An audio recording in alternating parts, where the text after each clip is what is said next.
the street.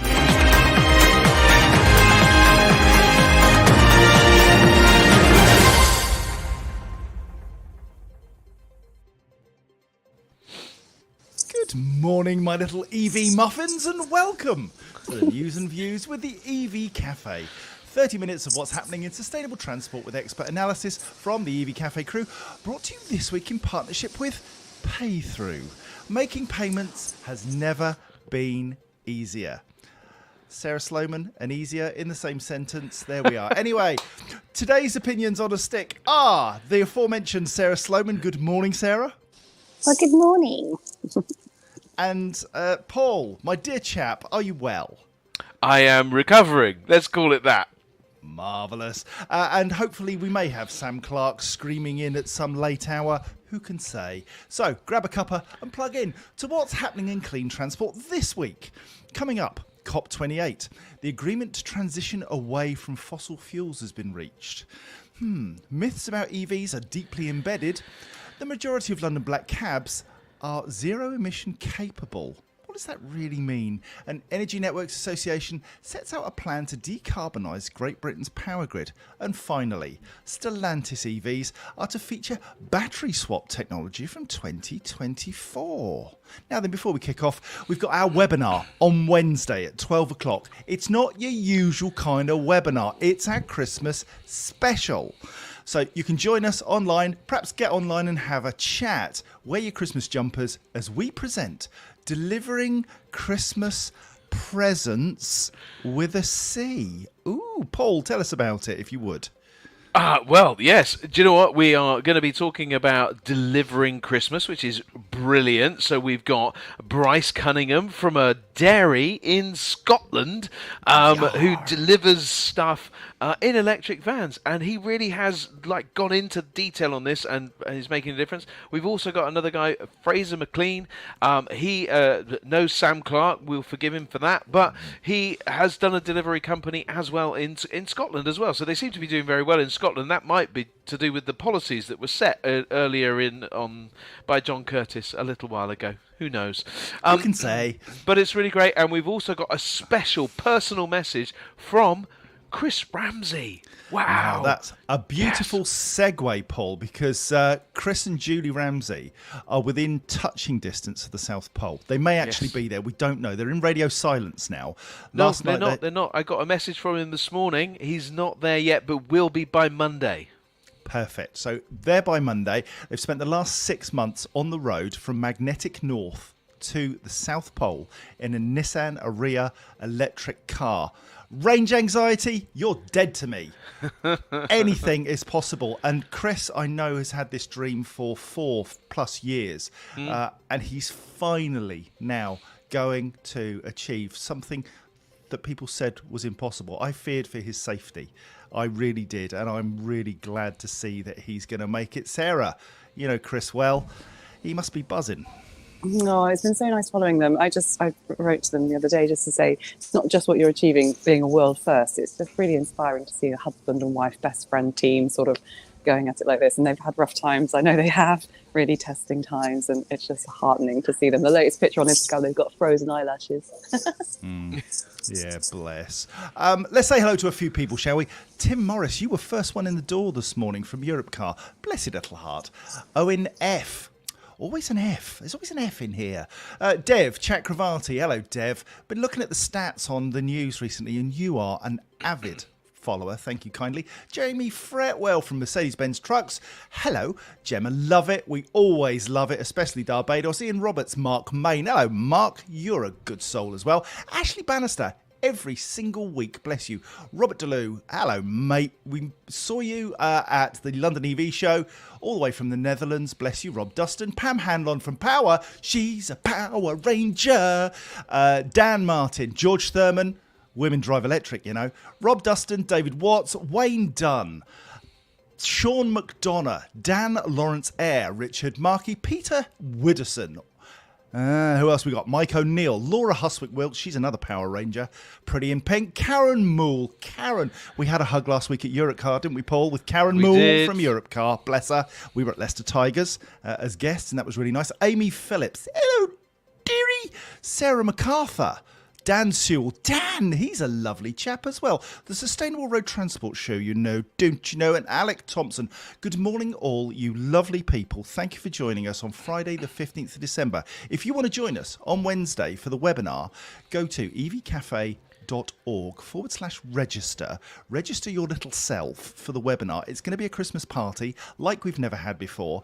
We are really going to go for it on Christmas. So 12 o'clock next Wednesday, the 20th of December. Join us. Zoom is best if you want to fully interact, and we can drag you on to the show. So go to Zoom if you can. If not, LinkedIn's fine, YouTube's fine, but Zoom's where it's at, baby. Now then, should we crack on? A final agreement to transition away from fossil fuels has been reached at COP28, with President Dr. Sultan Al-Jaber commenting that all parties involved should be proud of a historic achievement.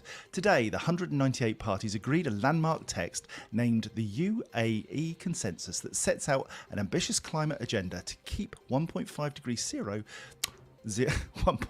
degrees Celsius within reach.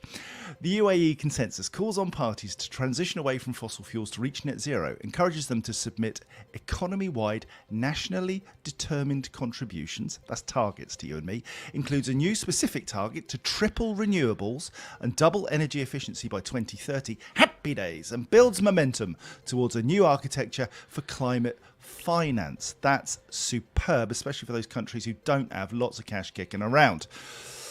However, whilst we broadly welcome this, there are some buts, and this transition away from fossil fuel, yes, snails transition away, but it's a bit slow. Pablo, what do you reckon? Do you know what? I've reflected on this a few times as we've been going through all of this kind of commentary and hearing all the good stuff that these people are doing. I'm very much, look, that's happening, and if stuff comes from that, all well and good. But what can I do today? What can the people around us do today to make a difference in a small or a big way? I think it's not going to tangibly change what I do. It might help accelerate it. It might give it some profile. It's positive. I'm happy about that. It's not depressing, totally, but it might be depressing if by this time next year we have no movement or action. But let's wait and see. I'm in the camp of Sam Clark firmly. Action is better than talk. Let's see it happen. But in the meantime, just get on with it. Let's talk about somebody else who's in Sam Clark's camp, Sarah. I know, I'll make sure that he watches that back so you can hear Paul agreeing with him. I think COP28 is good in a way. It's sort of leadership and all. But it was Transport and Energy's Forum event in November, I think, where Toddington Harper from GridServe said, we've got 2,000 days left if we're going to hit that 1.5 degrees, and that was already a couple of months ago, and that we needed to almost halve the emissions, 43% reduction by then if we're going to do it. So tripling renewable energy is always going to be a winner, coupled with going back to university this week 20 years later to tell them about how to sort of make the most of what they're learning.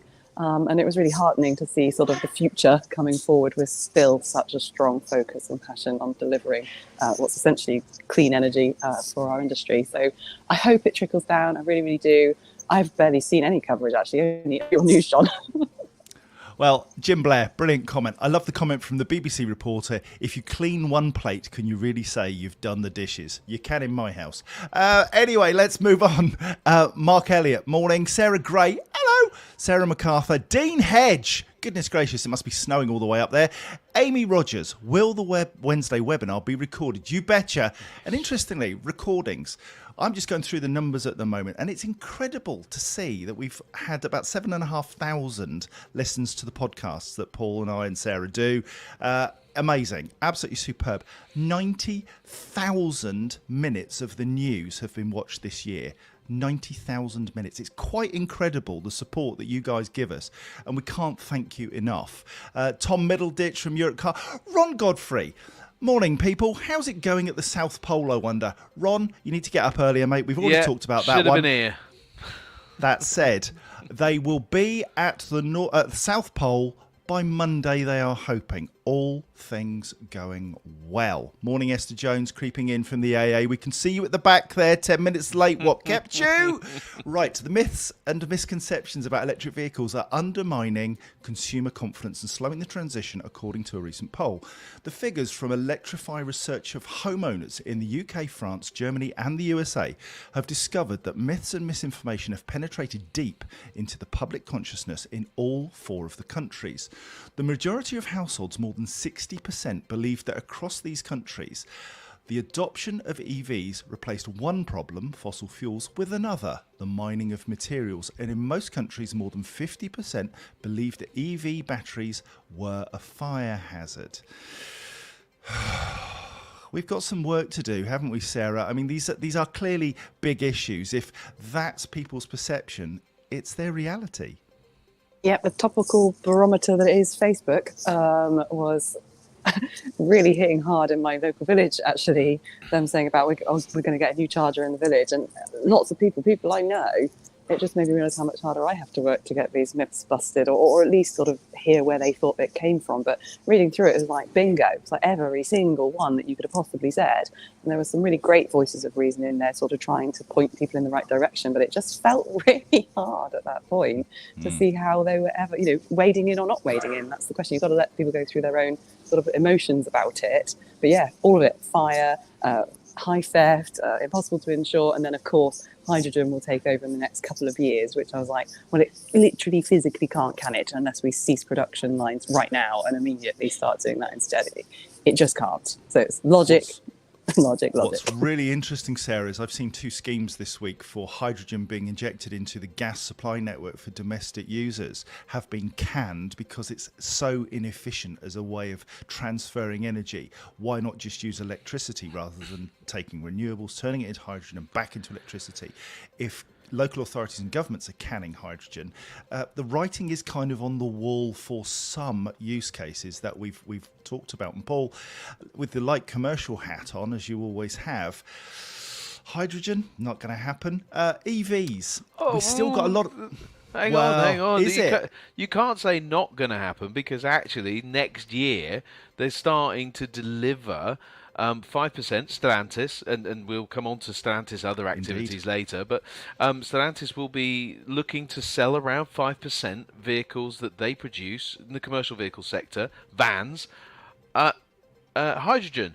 Is it right? Probably not. Is it going to take off? Probably not. But they are very focused and believe that actually that might be the solution. So there's also talk that Ford have got a hydrogen fuel cell in test. There is a number of vehicles that are hydrogen that are in test. So we can't to support sweep you it actually, under the Paul, carpet. just to support your hydrogen test being reality, is I was cycling behind a bus on Oxford Street an hour ago, and it was a hydrogen bus, and I just thought, well, at least it's not choking me to death. Yeah, I mean, I put 10 hydrogen buses into Aberdeen over a decade ago. Did you, John? Of course I did. We know it can work. My issue here, Paul, is that this is a hugely inefficient way of doing it. It's a sideshow. Yeah. And, with the best will in the world, the Toyota Mirai has been out for over 12 years. How many have they sold? About 12. Anyway, let's move on. And in fact, I think they gave those away. More than half of London's entire black cab fleet is now zero-emission capable. That's important, with LEVC's electric taxi playing a vital role. The firm's TX is accelerating the transition away from fossil fuels, as more than 50% of London's 14,700 black cabs are now actively contributing to cleaning up London's air. Powered by its e-city technology, LEVC's electric TX taxi has travelled more than, and this is a massive number, 700 million miles globally, and prevented more than 200,000 tonnes of harmful CO2 emissions from entering the world's atmosphere since its introduction in 2018, the firm said. Now then, it's still a range extended EV. It can do electric miles.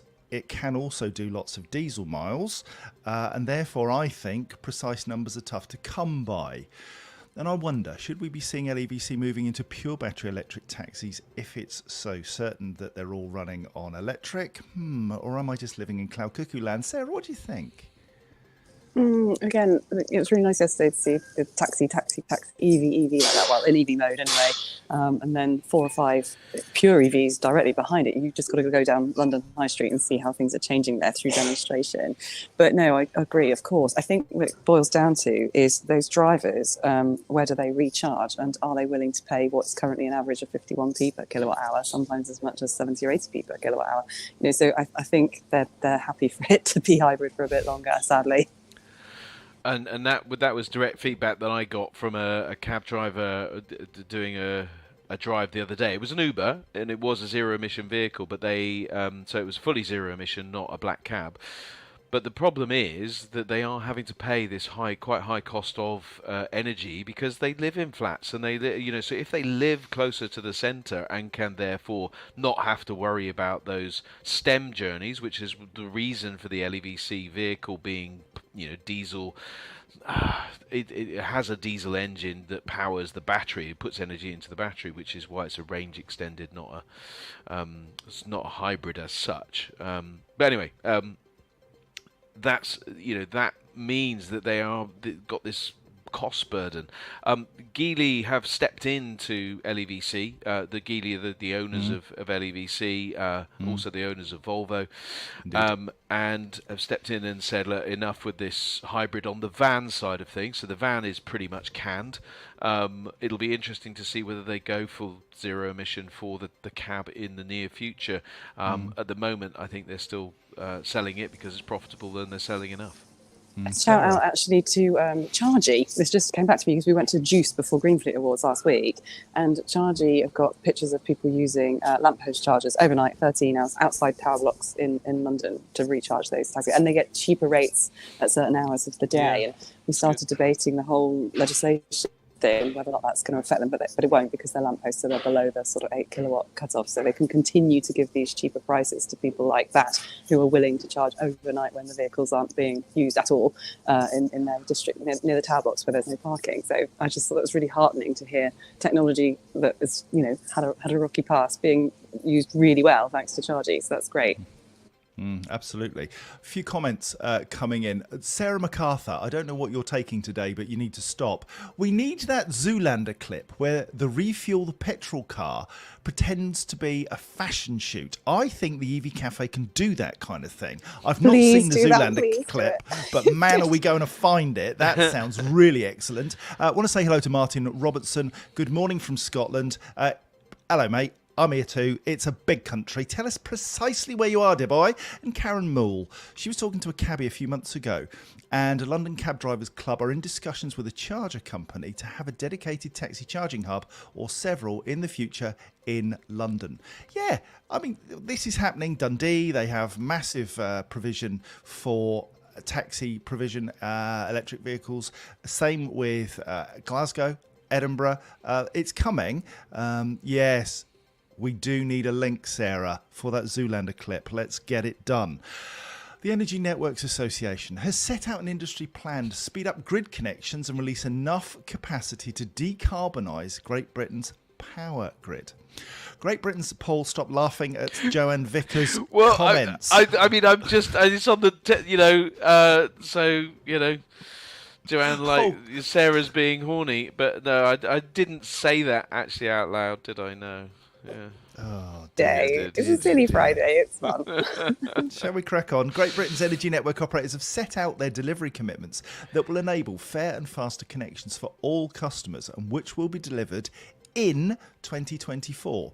Through this plan, an estimated 139 gigawatts of additional network capacity will be released. Connection dates will be accelerated for approximately 71 gigawatts of customer projects, and nearly 50 gigawatts of benefits have already been made available to customers this year, with an additional 112 gigawatts of capacity already installed.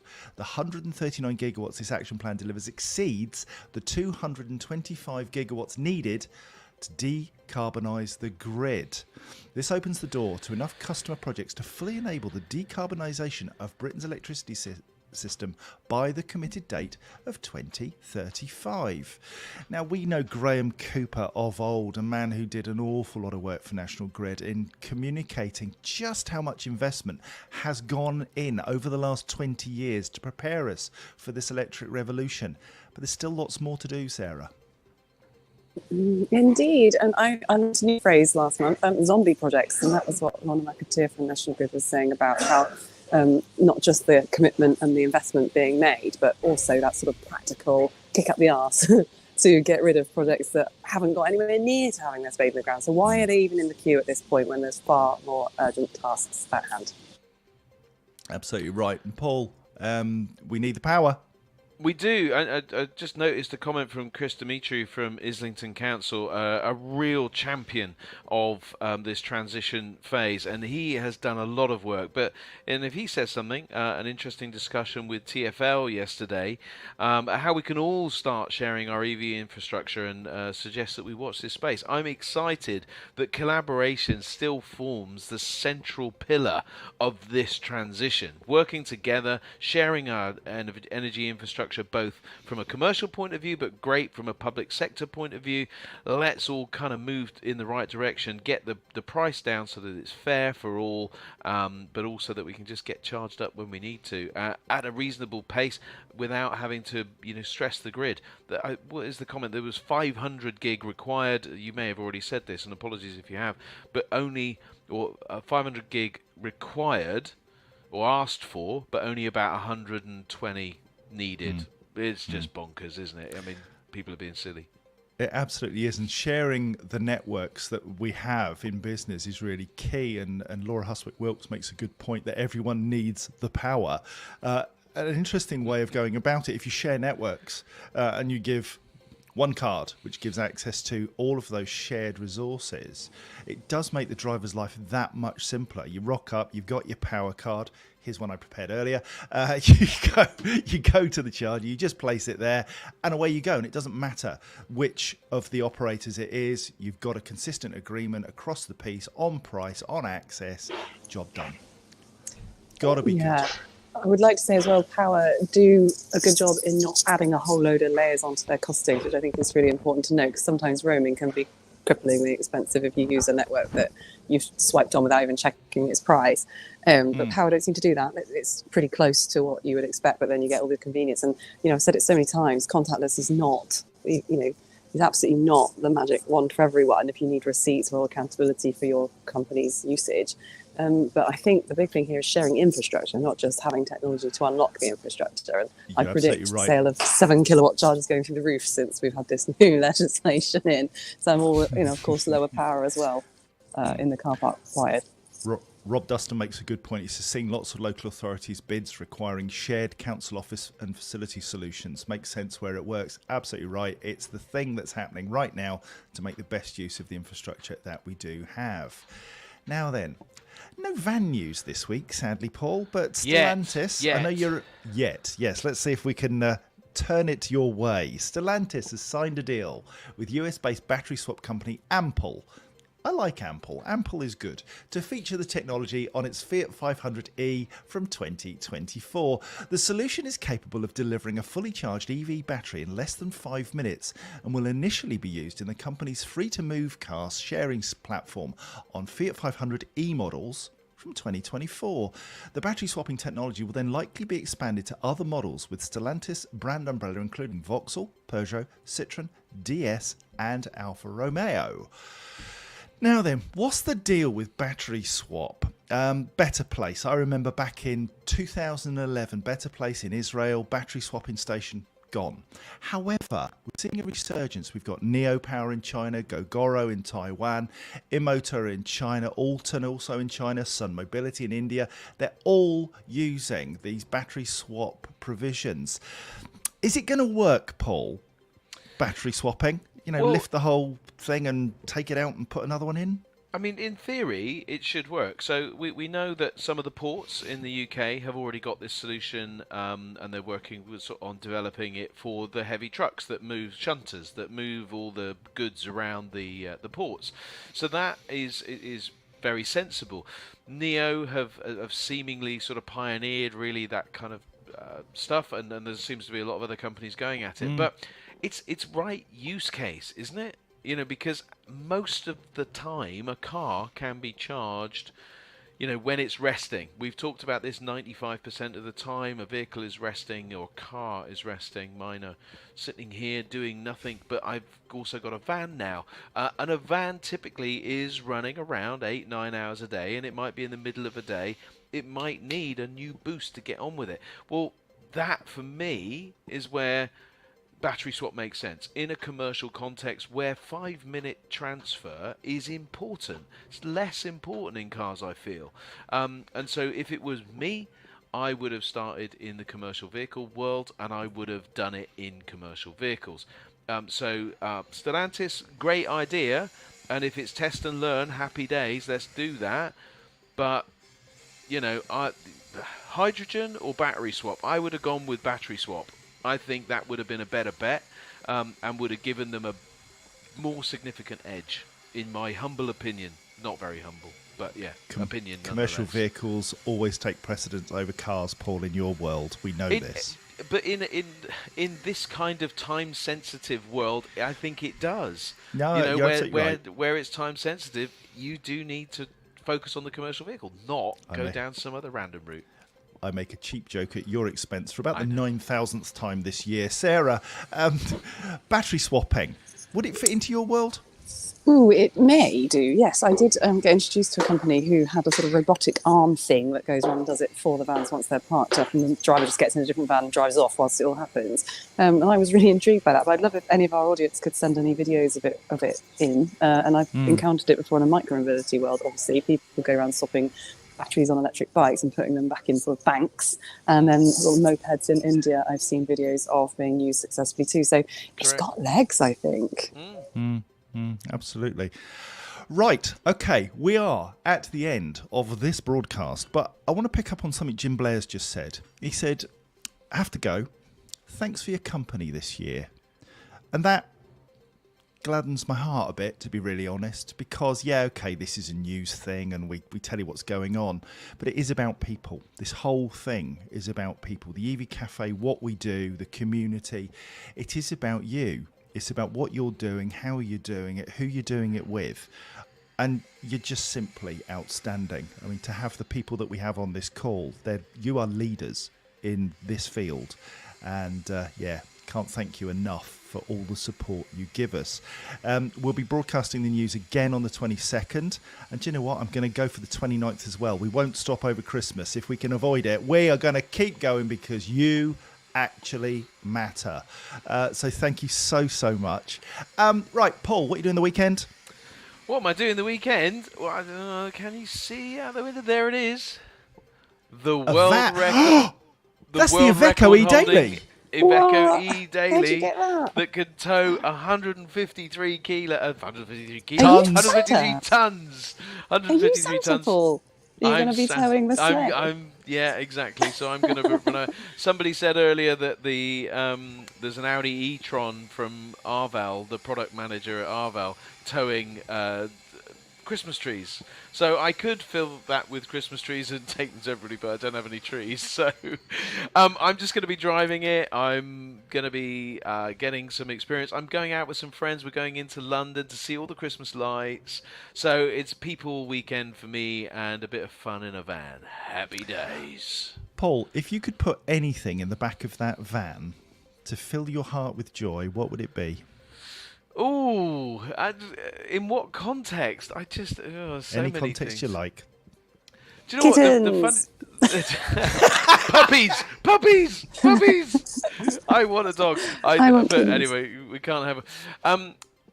Do you know what would be fun? Would be able to put a couple of EAVs. There's been a lot of noise about the EAV, the electric assisted vehicle, the quadricycle that goes around London. You could fit 3 or 4 of those in there, or 2 or 3 maybe, and off they could go. So that would be kind of fun, and they can go and deliver on a zero emission kind of mission. So that would be fun. But I don't really have a good answer for you. And kittens. Kittens. And Sarah So wants Tom kittens. Tom Middleditch got it. He wants a smaller van inside. So yeah, I've gone with the quadricycle, the EAV. Right, I'm just going to pick up on some quotes, Sarah, because we know you want kittens. Joanne Vickers, I also wanted to say, remember this can be a hard time of year, especially for those without the structure of work. So take care of each other.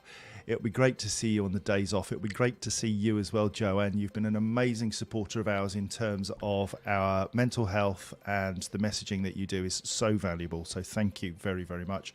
Rob Dustin, it's more than news. It's friendly faces and a warm hug on a Friday morning. And it's Fodder! I was on mute. Sarah Whoops. So we need to do it again. It's just Fodder! Sarah MacArthur, wishing you all a very Merry Christmas. I'll be taking my horse on a few trips with my EV and trailer. Very exciting to see an EV which can tow lots. Absolutely right. Good. Yep. Listen, everybody, thank you so much. This has been the EV Cafe. If you've got any clean transport, PR, or news stories you'd like us to cover, please send them to us at hello@evcafe.org. Until next Friday, it's goodbye from me. It's goodbye for those two. This has been an EV Cafe production brought to you this week in partnership with PayThrough.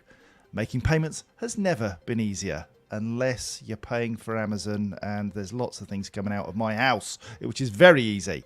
Other sustainability news services are available, and this is still Fodder! Sorry, everyone. The EV Cafe is truly blessed to be partnered with the AA, Churchill Insurance, Plug Me In, Paythrough, Zaptec, Spiri, Hydrock, Interval, Kershaw, McIntyre Hudson, and Dynamon. We are the EV Cafe, supporting the transition to clean transport. Enjoy the rest of your day and your weekend. We'll see you here next Friday. Bye-bye. Bye. See you on Wednesday.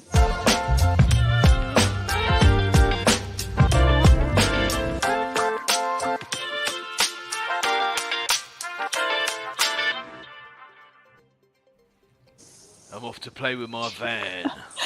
Golly, is that the clip? It's the clip. Joe, you're a genius. Oh, What a genius. superstar. Oh, Joe, well done.